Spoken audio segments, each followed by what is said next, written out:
고대 그리스 철학자 플라톤이 이데아 개념을 설명하기 위해서 동굴 비유라는 것을 이야기를 했습니다. 동굴 입구에 등을 지고 죄수들이 족쇄에 이제 묶여 있는데 동굴 입구에 등을 지고 있으니까 벽만 바라보게 되죠. 그래서 사람들이 그 뒤에 지나가는데 이 사람들이 보는 것은 벽에 비친 그림자만 보는 거죠. 그러면서 이제 뭐 동물이 지나가든 사람이 지나가든지 벽에 왔다 갔다 하는 그 그림자를 보면서 이게 실체라고 생각한다라는 겁니다. 그런데 어느 날 이 족쇄를 풀고 동굴 입구에 나와서 그림자가 아닌 실제 지나가는 실제 사람과 실제 동물과 실제 나무와 이런 사물들을 볼 때 이게 진짜였구나를 깨닫게 된다라는 겁니다. 우리 신앙생활도 마찬가지입니다. 우리가 신앙생활하면서 동굴 그림자 같은 허상들이 믿음의 실제 본질이라고 오해하면 안 된다라는 겁니다. 그러면 무엇이 믿음의 본질이고 무엇이 그림자여 허상인지 오늘 말씀을 통해서 좀 살펴보길 바랍니다. 우리가 오늘 1절에 보면 끝으로라고 이야기하고 있습니다. 분명히 빌립보서는 4장까지 있고 지금 우리가 1, 2장을 마치고 3장으로 넘어갔으면 약 한 절반 정도 되는데 벌써 끝으로라고 이야기를 하고 있습니다. 이 헬라어 원문은 단어는 좀 강조와 요약을 할 때, 그러니까 새로운 주제로 넘어갈 때, 또 이 말이 중요할 때, 그래서 이렇게 번역하면 좋았을 것 같아요. 지금부터 말하는 얘기는 중요하니까 잘 들어주세요라고 이렇게 번역했으면 더 좋았을 것 같습니다. 실제로 쉬운 성경에서는 이 끝으로라는 단어를 여러분 잘 들어주세요라고 이제 번역을 하고 있습니다.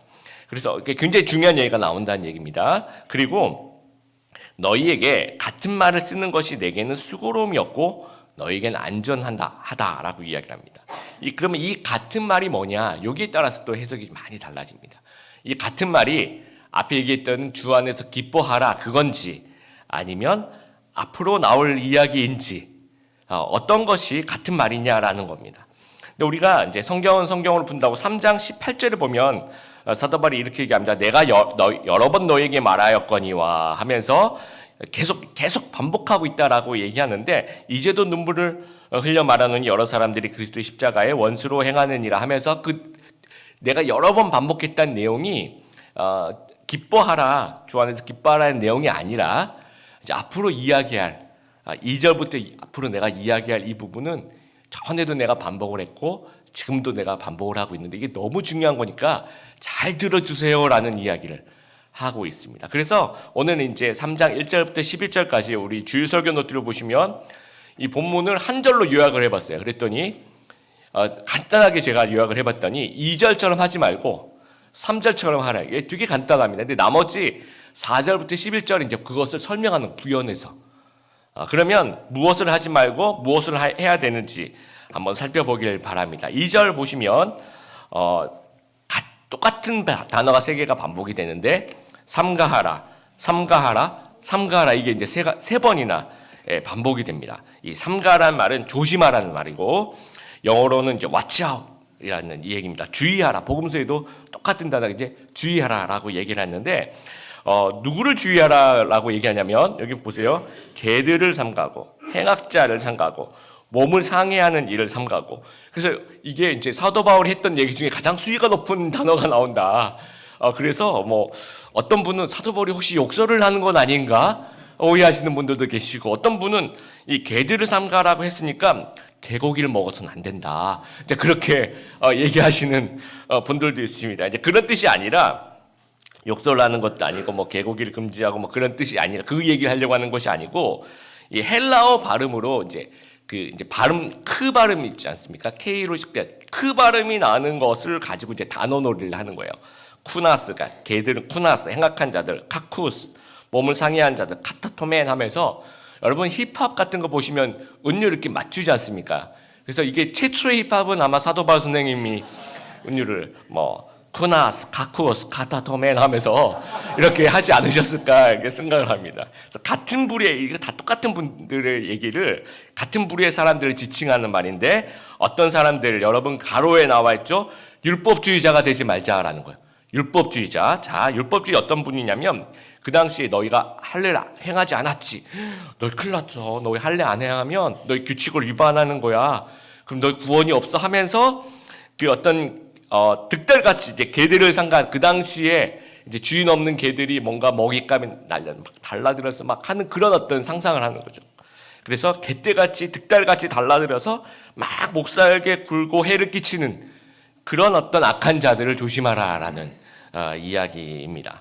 그래서 이런 거죠. 하나님 나라에 들어가기 위해서 어떤 구약의 전통과 또 규칙이라든지 율법을 꼭 지켜야 된다. 이런 생각은 버려야 된다라는 겁니다. 그런 생각 하지 말라라는 거예요. 그리고 어떤 그 전통이나 규칙을 만들어 놓고 사람이 이거 안 지키면 이걸 안 지키면 안 돼라고 얘기하면서 막 득달같이 달라들어서 막 공격하고 이걸 안 지키면 공격하고 이런 것들을 하지 말고 이런 자들 조심하라라는 이야기입니다. 저희들이 이제 큐티 본문 다 같이 우리 큐티 통일하고 있는데 그 큐티 본문 월요일 큐티 본문인가요? 보면 누가복음 6장에 제자들이 그 안식일에 그 밀밭 사이를 지나가면서 배가 고프니까 손으로 이 밀이삭을 잘라서 이렇게 비벼가지고 그 알맹이를 이렇게 먹는 장면이 나와요. 그랬더니 바리새인들이 막 득달같이 달라들어서 지금 2절 말씀하고 똑같아요. 정말 그 바리새인들이 막 이렇게 달라붙어가지고 막 왜 안식일을 범하느냐고. 그래서 근데 율법에 보면 그런 얘기가 전혀 없습니다. 근데 이 바리새인들은 뭐라고 생각하냐면 이 이삭을 손으로 잘랐다는 거예요. 추수를 했다는 거죠. 막 우기는 거죠. 손으로 비볐다. 이것은 탈곡 행위를 했다라고 막 우기는 거예요. 규칙주의자들이. 그래서 율법에도 없는 조항을 유대인들이 자기들끼리 만들어가지고 이거 안 지켰다라고 그 2절 말씀처럼 막 득달같이 달라붙어가지고 막 예수님한테 막 항의를 하는 그런 장면입니다. 그래서 이제 복음서에 보면 예수님이 여러 장면들 속에서 바리새인들과 사두개인들의 누룩을 주의하라. 그 누룩이라는 거짓 의로움을 얘기하는 거죠. 이 사람들 되게 주의해야 돼라고 얘기할 때 그 주의하라라는 말하고 지금 2절에 사도와 선생님이 얘기하는 삼가하라 똑같은 단어입니다. 똑같은 교훈을 우리에게 주고 있다라는 거죠. 강남의 한 대형 전통교회에서 실제로 일어난 일인데 주일 저녁 예배를 마치고 여전도사님이 퇴근길에 이제 버스를 타려고 버스 정류장에 서 있는데 버스가 잘 안 오니까 배도 고프고 그 정류장 앞에 있는 마트에서 빵 하나를 사가지고 이제 먹은 거예요. 먹으면서 이제 기다리고 있는 그 장면을 교인들 중에 누가 보고 이 게슈타프 교인들이었던 것 같아요. 국정원에서 나오셨는데 그때 보고 막 교회에다가 막 얘기를 하면서 득달같이 막 달라들어서 여론 형성하는 거예요. 주일 성수를 어겼다 막. 교육자가 본이 돼야 되는데 이게 본이 안 된다. 일벌백계로 다스려야 된다면서 여론을 막 일으켜가지고 결국 그분은 해임 잘리셨어요. 그 주로. 예. 그러니까 이런 것들 하지 말라라는 거예요. 지금 우리 본문에서 2절에서 얘기하고 있는 것들이 이런 자들을 조심하라는 거죠. 그러니까 왜 그러냐? 왜 이런 자들 이런 생각을 조심해야 되는가? 사도 바울이 자기 간증을 이제 4절부터 쭉 하고 있습니다. 여러분 5절부터 이제 보면 사도 바울의 경력이 굉장히 화려합니다. 할례를 난지 8일 만에, 그러니까 율법대로 정통 유대인들이 그렇게 하거든요. 그리고 이스라엘이고 히브리인 중에 히브리인이고 막 자랑을 하는 거죠. 옛날에 그랬다는 겁니다. 지금이 아니라. 그리고 베냐민 지파다. 이것도 굉장히 이 당시에 그 라헬에게서 그러니까 야곱의 12아들인 12지파를 형성하지 않습니까? 그 중에서 라헬이 이제 부인이 4명 있었는데 그 중에서 정말 사랑했던 여인 라헬에게서 난 자식이 요셉과 베냐민이잖아요. 그러니까 베냐민 지파는 어떤 그런 자부심이 있는 거예요. 내가 라헬에게서 난 아들이. 그리고 초대왕이 이스라엘의 초대왕이 누구죠? 사울 왕. 여러분 다 아시는데 일부러 대답 너무 쉬운 걸 물어봐서 대답을 안 하는 거죠. 안 물어봐야 돼 제가. 그래서 초대왕이 사울인데 사울이 어느 지파입니까? 이렇게 얘기하는 거 보니까 베냐민 지파인 것 같죠. 여러분 천재이십니다. 베냐민 지파에서 초대왕 사울이 나오고 또 이제 에스더서에 보면 정말 어려운 시기에 그 어떤 믿음을 지켰던 모르드게도 이제 베냐민 지파인 거예요. 그러니까 유대인들이 베냐민 지파에 대한 자부심이 굉장히 강한 거죠. 그리고 나는 바리새인이다라고 얘기를 합니다. 바리새인 출신이라는 거죠. 그리고 바리새인들이 율법을 아주 엄격하게 지켰잖아요. 근데 엄격하게 지키는 바리새인 중에서도 진짜로 엄격하게 지키는 파가 샴마이아파라는 파가 있고 엄격하게 지키면서 조금 약간 덜 엄격하게 지켰던 힐레락파라고 있어요. 자, 그럼 이 중에서 사도 바울은 아주 엄격하게 지켰을까요? 아니면 좀 덜 엄격하게 지켰을까요? 엄격하게 지켰어요. 여러분 천재십니다. 바리새인 중에서 샴마이 학파에 속한 아주 엄격하게 그 중에서도 지켰던, 그저 열심으로는 그렇죠, 교회를 박해하고 율법의 의로는 흠이 없다. 그 당시 자기가 생각할 때는 다 지켰다고 자기가 생각했던 거예요. 예, 예. 그래서 막 율법으로는 정말 흠이 없고 또 열심으로는 교회를 박해하고 그 열심 자기가 해봤잖아요. 그러니까 그 2절 표현을 할 수가 있는 거예요. 자기가 이런 행동을 해봤기 때문에 2절처럼 하는 사람들을 이러면 안 된다라고 이야기를 하고 있다라는 거죠. 그러면서 하는 얘기가 되게 중요합니다. 7절, 8절 넘어가면서 굉장히 중요한 단어가 나오는데 배설물이라는 단어가 나와요. 이게 이제 우리 쉬운 성경에는 쓰레기라고 번역을 하고 있습니다. 그러니까 내가 옛날에 그렇게 막 자부심을 가졌던 그 율법과 그 어떤 육체, 이것이 아무것도 아니더라라는 얘기예요. 이게 폐기된 규칙이라는 겁니다. 아무 쓸모없는 것들이라고 정말 아주 충격적인 단어를 쓰면서 얘기를 하고 있어요. 자, 예를 들어 볼게요. 제가 고등학교를 이제 그 고등학교가 굉장히 좀 전통적이다고 해야 될까요? 어떤 두발, 머리 다들 스님같이 깎고 다녔고요. 그리고 이제 복장도 교복도 이제 이렇게 굉장히 잘 잡아내서 이렇게 혼내는. 그리고 이제 뭐 여러 가지 규칙들을 아주 잣대를 대면서 이제 학생들을 괴롭히고 그리고 이제 체벌도 너무 많았어. 그때 이제 아이스 하키부가 있었다가 없어지면서 그 아이스 하키 스틱을 버릴 수가 없어서 그걸 버렸어야 됐는데 그걸 이제 아주 뭉치를 놔두고 가는 바람에 선생님들이 그걸 나눠 가지면서 그걸로 이제 때리기 시작하는데요. 그냥 멍덩이는 맞으면 그냥 아픈데 이거는 아픈 게 아니라 에밀레전 같이 이렇게 몸속에 파고들면서 이렇게 아주 잔잔하게 오랫동안 통증이 오고 가는. 예. 그래서 이제 저희 고등학교 다닐 때는 공중 목욕탕을 저희 못 갔던 것 같아요. 이렇게 자국이 계속 나가지고 그래서 쉴드를 대야 된다고 이렇게 여기 이제 여러 개 바지 여러 겹 입고 가고 이제 그랬던 기억이 납니다. 그랬는데 생각을 해보세요, 여러분. 자, 고3을 졸업을 했습니다. 그리고 대학을 입학을 했어요. 그러니까 딱 한 달, 2월 달에서 3월 달로 넘어가죠.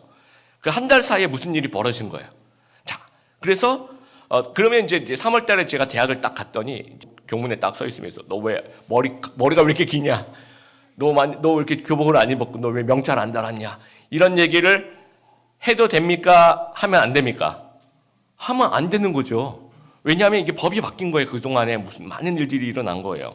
그러니까 옛날에 이거 하면 안 되라고 막 때리던 그것이 이게 배설물이라는 거예요. 이런 규칙 자체가. 한 달 사이에 고등학생이 대학생이 딱 되니까 근데 지금도 그렇게 해야 된다라고 얘기하면 이건 대학생활을 못 즐기는 거예요. 예. 이런 사람들은 좀 이상한 사람들이죠. 그렇죠? 그러니까 이런 사람들이라는 거예요. 지금 율법주의자들이 이런 사람들이에요. 예수님이 십자가에 돌아가시면서 그 전에 있던 법은 다 없어지고 우리가 고등학교에서 대학에 올라간 것처럼 이전에 죄에 묶여있다가 우리는 예수님의 자녀가 된 거거든요. 그럼 이제는 그 죄의 법에 사로잡힌 것이 아니고 생명의 성령의 법에 지배를 받는 사람들인데 이제 계속해서 이제 그것을 갖다 들이댄다라는 거죠. 그래서 8절에 배설물로 여김은 그리스도를 얻고라고 얘기를 합니다. 이 단어 정말 중요합니다. 배설물로 여김은 그리스도를 얻고. 자, 이게 뭐냐면 쉬운 성경에는 뭐라고 번역하고 있냐면 이로써 나는 그리스도를 알게 되었습니다라고 얘기를 합니다. 자, 이전 율법 규칙을 배설물로 여기고 나니까 이제 예수님이 보이기 시작했어요라고 얘기하는 거예요. 반대로 율법의 규칙들이 커지고 거기에 지배당하면 예수님이 안 보여요. 그 율법 규칙만 보이는 거죠. 근데 그것을 배설물이라고 생각하고 할례를 받아야 구원을 받아. 이거는 폐기된 규칙이야. 이건 배설물이야. 이렇게 어떤 구약에서 잣대를 정말 치워버리고 내가 바리새인이다, 내가 베냐민 집파다 이걸 치워버리고 나니까 이제 예수님만 믿으면 되는구나. 예수님이 아주 크게 보이는 거죠. 그래서 예수님을 믿어서 구원을 받는 거 이것이 다구나. 다른 건 아무것도 아니구나. 내가 어떻게 해서든지 구원을 얻을 수가 없구나. 예수님만 믿어서 구원을 얻을 수 있구나 하면서 이 율법주의를 가리키는 이런 사람들을 자칫 잘못하면 예수님으로 난 의를 가릴 수가 있는 거예요. 큰일 나는 거죠. 그렇죠? 그래서 이런 사람들을 삼가해라, 조심해라 라고 얘기합니다. 그래서 이걸 3번이나 반복하고 있어요. 그래서 당시 초대교회 경계 대상자 1호 율법주의자들이라는 겁니다. 자, 그러면 어떻게 해야 되는가? 조심했어요. 그러면 율법자들 조심했어요. 그러면 어떻게 해야 되는가? 3절에 얘기하고 있는데, 자, 하나님의 성령으로 봉사하며 그리스도 예수를 자랑하고 육체로 신뢰하지 아니하는 우리가 곧 할례파다. 이거 뒤에서부터 해석하면 좋아요. 자, 우리가 육체를 신뢰하지 않고 예수님만 자랑하자. 그리고 성령으로 봉사란 말은 이제 서비스한다. 이 말은 이제 예배라고 번역하면 좋아요. 그래서 영으로 예배를 드려라라는 겁니다. 그래서 8절에 계속 얘기하죠. 예수님을 아는 지식이 가장 고상하다. 예수님이 최고다. 자, 9절부터 10절까지 나오는 얘기들. 믿음으로 난 예수님의 죽으심, 부활에 참여하고 싶다. 그래서 율법을 지키기 위해서 목숨을 바친 바울이 이제는 예수님과 복음을 위해서 나는 목숨을 바치겠다라고 얘기하고 있다는 얘기입니다. 이게 무슨 말입니까? 본질에 초점을 맞추라는 얘기예요. 율법주의자들을 삼가하고 너희들의 본질에 초점을 맞추라. 폐지된 율법이나 규칙이나 전통이나 이런 거 다 그림자라는 겁니다. 이런 것에 신경 쓰면 본질에 접근을 하지 못하는, 예수님을 못 만나는 거예요. 근데 진짜 우리의 신앙의 진수라고 생각되는, 실제 진리라고 생각한 예수님, 복음, 그것을 믿고 체험하고 예수님께 예배드리고 섬기는 것에 우리가 온 정성을 다해야 된다는 겁니다. 요즘에 유대인식 교육법 하브루타라는 것이 되게 유행입니다. 여러분 혹시 하브루타라는 그 유대인식 교육법 한번 들어는 보셨을 겁니다. 전 세계 유대인들이 0.2% 뭐 그 정도밖에 안 된다고 하는데, 노벨상의 22%가 유대인들이 다 가져갔대요. 그리고 미국 아이비리그 입학하는 학생들이 한 30여%가 유대인들이라고 합니다. 그래서 도대체 어떻게 교육하길래 이렇게 됐나 이렇게 봤더니 굉장히 본질적인 교육을 한대요. 그러니까 질문 및 토론식, 뭐 우리처럼 이렇게 답 달고 그런 수업이 아니라 물어보는 거죠. 의자에 5명이 앉아 있는데 한 명 친구가 더 와서 앉았다. 그래서 의자가 부러졌다. 누가 얼마씩 배상을 해야 될까? 그러면 마지막에 앉은 친구요. 아니에요. 6명 다요. 왜 그렇게 생각하니? 계속 그러니까 정답이 없습니다. 끊임없이 너는 왜 그렇게 생각하니? 자기 논리를 키우는. 저는 이렇게 생각해요. 그럼 어떤 친구가 저는 이렇게 생각. 그럼 네 말이 더 맞는 것 같다.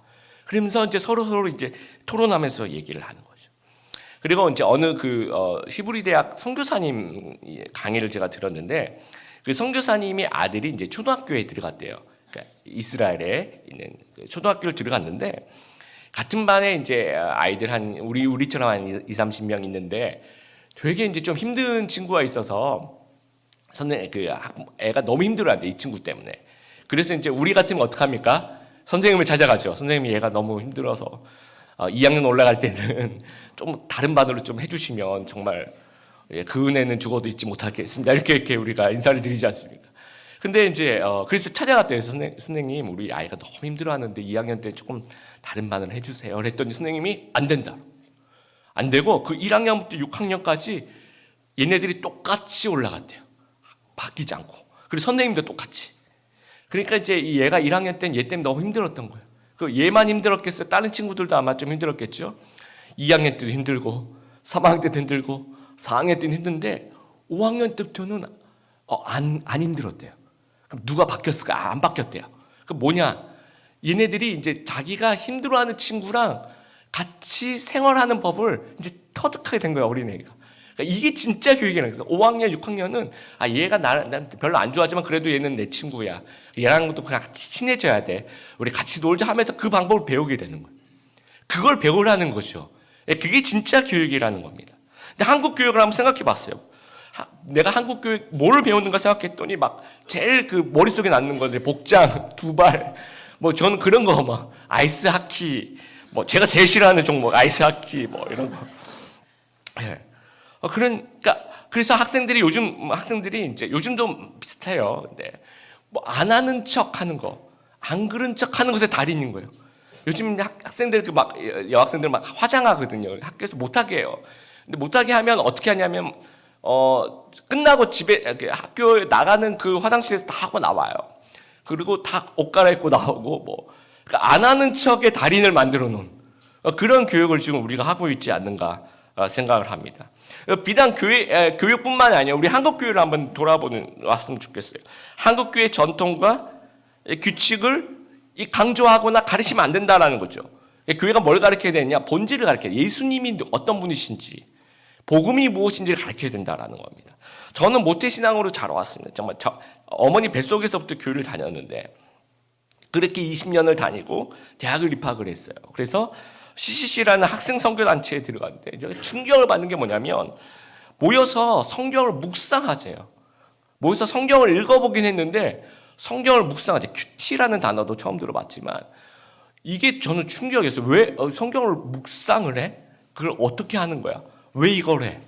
한 번도 20년 동안 들어본 적이 없었어요. 그리고 같이 전도하러 나가죠. 그거는 교회 있을 때도 우리 전도 열심히 했어. 그거는 제가 좋았는데 전도를 하러 갔는데 이제 선배들이 하는 얘기가 그거예요. 네가 전도를 하러 가서 그 사람을 전도하면 네가 양육해야 된다. 그게 저는 충격이었어요. 네가 그 사람을 데리고 성경 공부해서 이 영혼을 점차 신앙에 성장하도록 도와야 돼. 이제 이런 얘기를 하는데 그래서 저한테 계속 가르쳤던 것이 어떻게 복음을 제시하는가. 그리고 초신자와 어떻게 성경 공부를 하는가. 또 이렇게 소그룹으로 말씀을 어떻게 연구하는 이런 걸 계속 가르쳐 주더라고요. 그러니까 본질을 가르쳐 주는 거죠. 근데 제가 20년 동안 물론 다른 분들도 그렇게 교회에서 배웠을 거라 저랑 똑같을 거라 생각은 하지 않지만 제 경험으로 보면 제가 20년 동안 교회에서 뭘 배웠는가 생각해 봤던 성가대 나쁘다는 얘기가 아니에요. 제가 테너 립싱크 때로는 또 열심히 였고 성경 퀴즈 대회 그럼 제가 언제나 예수님의 12제자 이름 무엇일까 저요 해가지고 베드로가 외워가면서 그랬던 기억이 나고 임원하면서 원래 회의 진행하는 거 가심리 하시고 아니면 아니요 하십시오 이런 거 제가 되게 탁월하게 잘했던 것 같은데 복음을 전해서 이 사람한테 예수님을 믿게 하고 그 예수님 믿은 영혼을 네가 양육해야 된다라고 해요. 이게 뭐죠?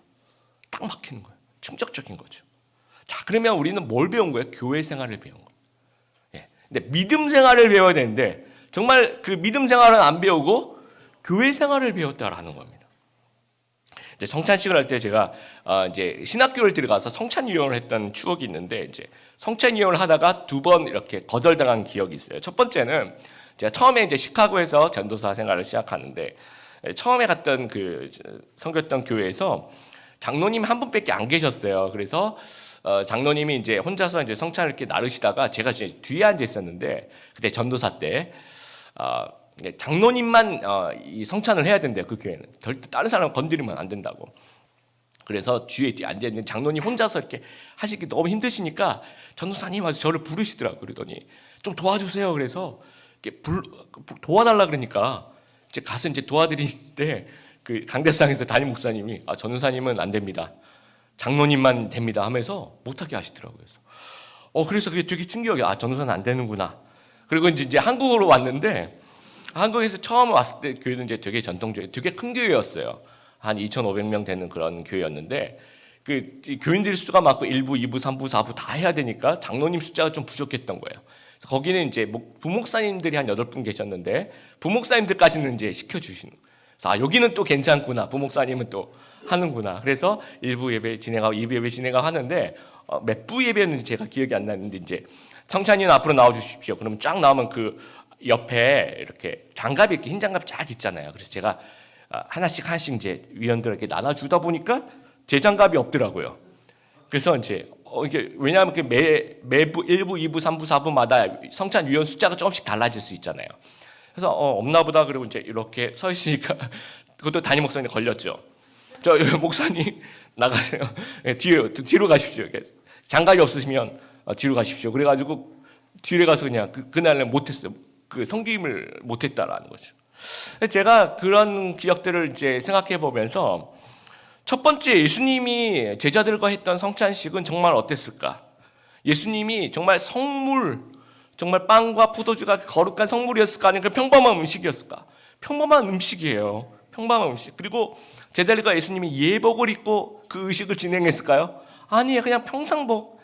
그 당시로 보면 청바지 입고 그랬을 거고 직분이 없으니까 성찬위원이 있었을까요? 제자들끼리 같이 빵 좀 줄래? 이것 좀 주세요. 옆으로 돌리면서 그리고 흰장갑 끼고 먹었을까요? 아니 흰장갑 또 정말 그 흰장갑 또 저희 교회는 흰장갑 여기에 그 십자가 표시가 있어요. 와, 이렇게 딱 목사님 거는 또 따로 이렇게 해주셔가지고 제가 끝나고 이걸 어떻게 해야 될지 몰라서 집에 갖고 갑니다. 집에 갖고 와서 제가 어저께 이렇게 구두를 닦고 있는데 이 십자가 저를 막 쳐다보면서 내가 이렇게 거룩한 흰장갑으로 성찬에 썼던 흰장갑으로 구두를 닦으면 이게 죄일까? 천국에 못 갈까? 뭐 여러 가지 생각을 하고 교회 해임되는 건 아닐까? 뭐 이런 생각도 해보면서 이게 십자가 저를 자꾸 이렇게 쳐다보더라고요. 예. 다 인간이 만든 규칙이라는 거예요. 근데 인간이 만든 규칙은 뭐 이렇게 해도 되고 저렇게 해도 되고 이제 같이 합의하면서 만들어 가면 되는 건데 이걸 가지고 이렇게 안 했다, 이런 걸 안 했다 하면서 2절처럼 막 달라붙어서 이것이 행악하는 것이라고 이제 이야기를 하고 있습니다. 이 본질은 뭡니까? 여러분, 성찬의 본질은 뭐예요?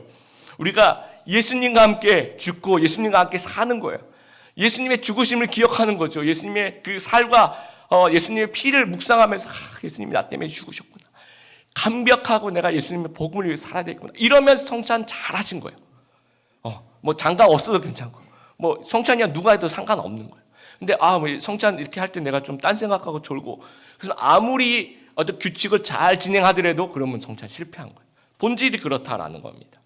이제 강남역에 있는 뭐 어느 교회라고 얘기할 수는 없고 강남역에 있는 어느 대학부의 그 담당 목사로 이제 있었던 시절에 제가 사무실에 있는데 한 통의 전화가 왔어요. 아마 그 대표 전화로 전화를 하면 대학부에 관계된 거다 생각하면 전화를 돌려주는데 그 사무실에 저밖에 없었어요. 그러니까 제가 이제 전화를 받았는데 어떤 그 어머님, 그러니까 지방에 사시는 그 이제 집사님 같은 분이 자기 딸이 이제 서울에 있으니까 옛날에 이제 지방에 있을 때는 교회를 좀 갔는데 서울에 가서는 잘 직장 다닌다고 서울로 갔는데 교회를 잘 안 다닌 것 같으니까 나이대가 대학생 나이라고 그러더라고요.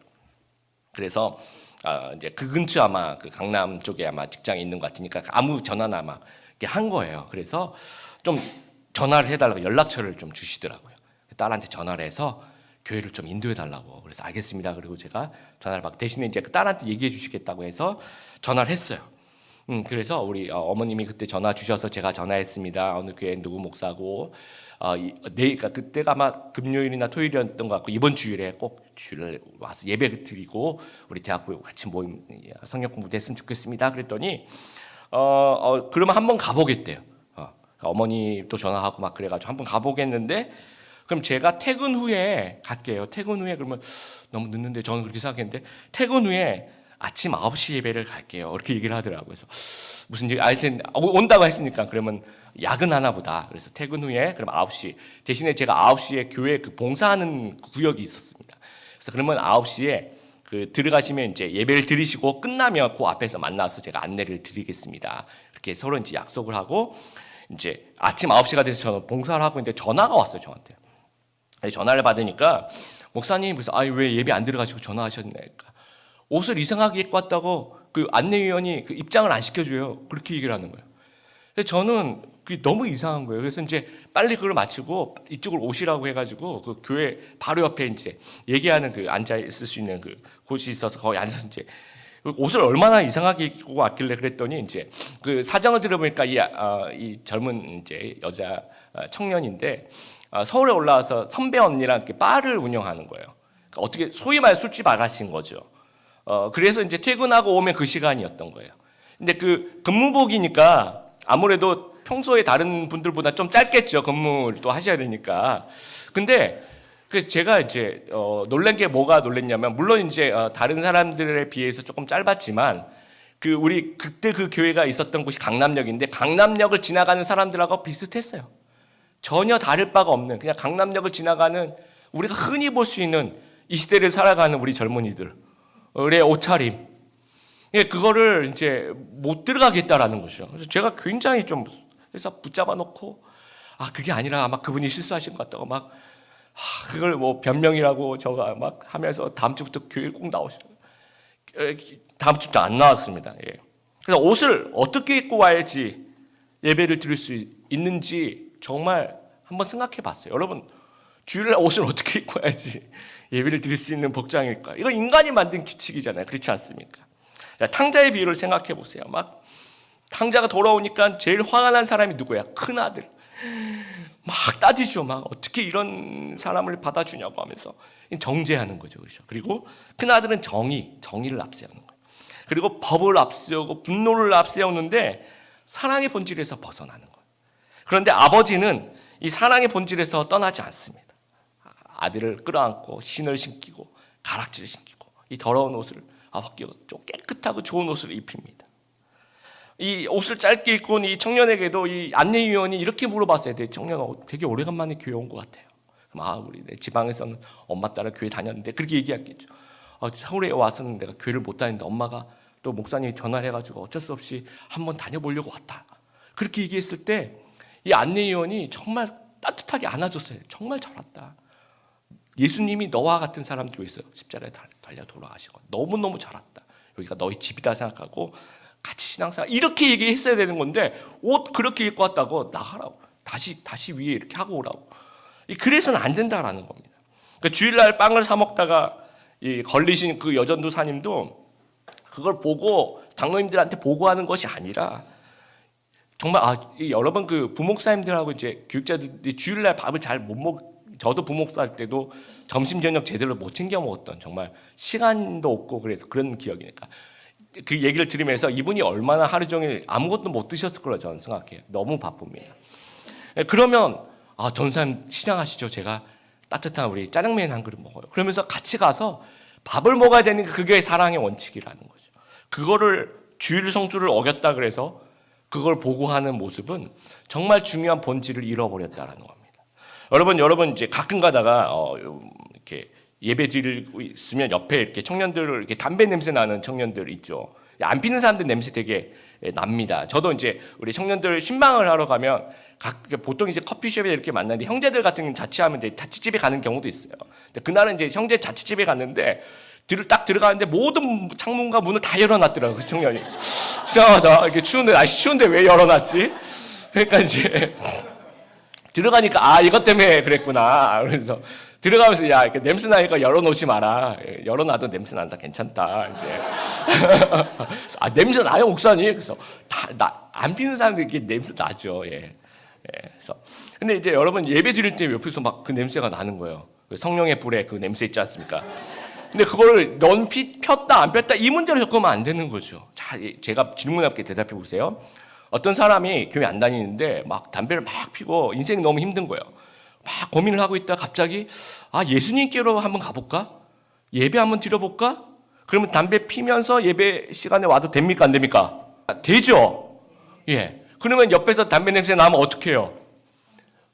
정말 정말 하나님께 저는 그 순간이 우리가 하나님께 정말 감사해야 되는 이 영혼이 하나님께 돌아오는 거예요. 예. 그리고 피면 어떨까 안 피면 어떨까 그게 중요한 게 아니라 지금 그 본질이 아니잖아요. 그건 나중에 어떻게 다 되는 문제고 지금 이 영혼이 하나님 앞에서 예배 드리느냐 안 드리느냐 이게 본질이라는 거예요. 이 영혼이 하나님을 만나느냐 만나지 못하냐 그리고 하나님이 이 예배를 기뻐 받으신 이게 본질이라는 거죠. 20년 전 30년 전에는 한국 교회 청년들이 참 많았습니다. 왜냐하면 그 당시 제가 중학교 초등학교 다닐 때 생각해 보면 주일학교 아이들이 진짜 말 그대로 바글바글했어요. 그래서 어른 예배랑 아마 비등비등할 정도 숫자가 많았을 정도로 그렇게 굉장히 많았습니다. 그 주일학교가 이제 그 나이가 이제 점점 올라가니까 그게 이제 청년들 부흥으로 이어지는 거죠. 그 바글바글했던 주일학교 학생들이 고등학생이 되고 이렇게 대학생이 되면서 청년부들도 그 교회마다 되게 많았어요. 근데 여러분 70년대 80년대 우리나라 참 어려운 시절이었습니다. 민주주의를 갈망하는 그런 시대였다 보니까 이 교회 청년들도 좀 그런 영향이 좀 있었어요. 그래서 다 그런 건 아니었지만 뭐 청년부 헌신 예배 이런 거 있으면 쫙 서가지고 막 구호를 외치거나 가끔씩 이렇게 깜짝 퍼포먼스를 찬양을 불러야 되는데 운동권 노래 이런 거 이렇게 부르기도 하고 그래서 교인들 들으면서 이건 이 노래가 찬송가인가 이러면서 그러기도 하고 조금 이렇게 젊으니까 좀 실수도 하고 좀 그런 게 있었어요.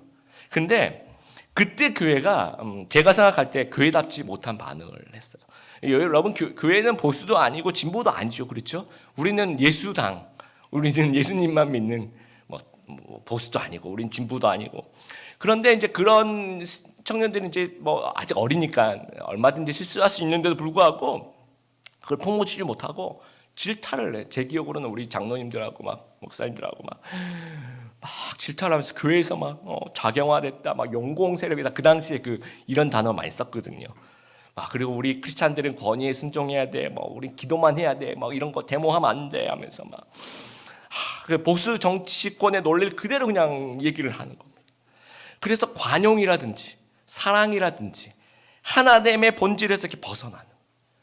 그래서 그 당시에 그 상처받은 우리 선배들 또 우리 친구들 많이 교회를 떠났습니다. 물론 그 문제 때문만은 아니었지만 여러 가지 문제들이 많이 있지만 굉장히 그 문제 가지고 고민하면서 많이 교회를 떠났습니다. 여러분 드라마 중에서 응답하라 1988이라는 드라마 혹시 보신 기억이?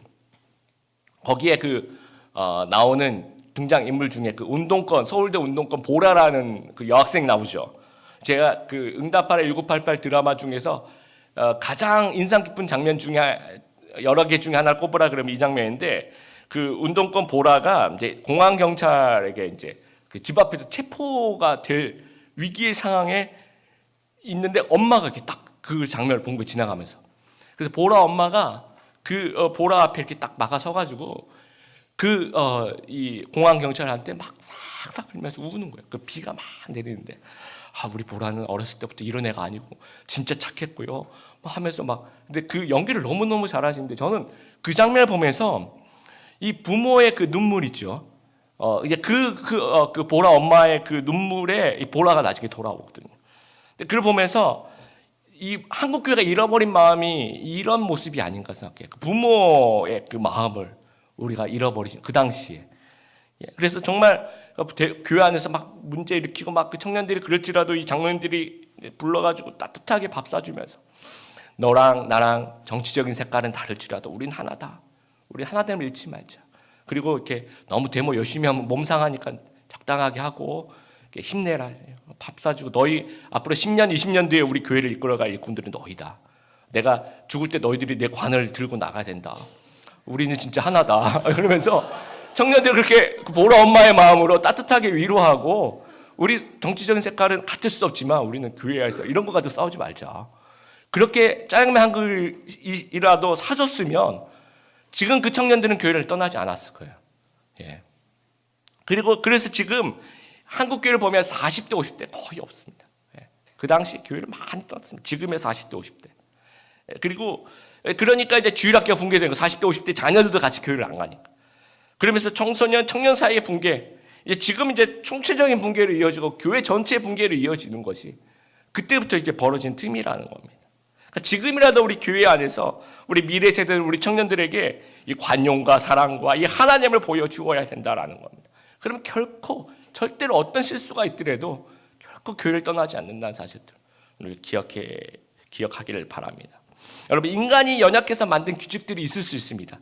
근데 그게 나쁘다는 얘기는 안 해요. 나는 새벽에 기도할 거야, 난 저녁에 기도할 거야. 예배의 방식도 그렇고 내가 은혜 받는 방식이 있고 내가 정한 방식이 있어. 그게 나쁘다는 얘기가 아니라 이 규칙은 나에게만 적용돼야 된다라는. 내가 이렇게 은혜 받았으면 너도 이런 방식으로 은혜 받아야 돼. 그렇지 않으면 넌 나쁜 거야. 이것이 아니라 나는 이런 방식으로 은혜 받을게. 네가 이런 방식으로 은혜를 받는구나. 그럼 나는 그 방식을 존중할게. 하면서 같이 신앙생활을 할 수 있어야 된다라는 겁니다. 그래서 예수님이 정말 싫어하셨던 것이 율법주의라는 거 기억하고 이 폐기된 율법의 규칙들, 사람이 만든 그 교회 안에 그 규칙들을 이걸 안 지켰다고 막 정죄하고 막 종교적 폭력을 행사하는 그런 그런 교회가 되지 않았으면 좋겠습니다. 그래서 우리가 혹시나 그럴 분은 없으시지만 혹시나 우리가 막 검열위원이 되거나 아니면 헌병대처럼 막 이런 교인이 되지 않게 되기를 바랍니다. 이것은 정말 사도 바울이 3번이나 하지 말라고 그렇게 신신당부했다라는 사실들 기억하면서 절대로 이런 교인이 되지 말고 오히려 우리는 사도 바울처럼 믿음의 본질에 초점을 맞추는 예배와 예수님의 죽으심과 부활하심, 복음과 성경을 공부하는 일과 모든 이 본질에 온 정성과 노력을 다하는 귀한 우리 드림에게 성도님들 다 되시기를 주님의 이름으로 축복합니다.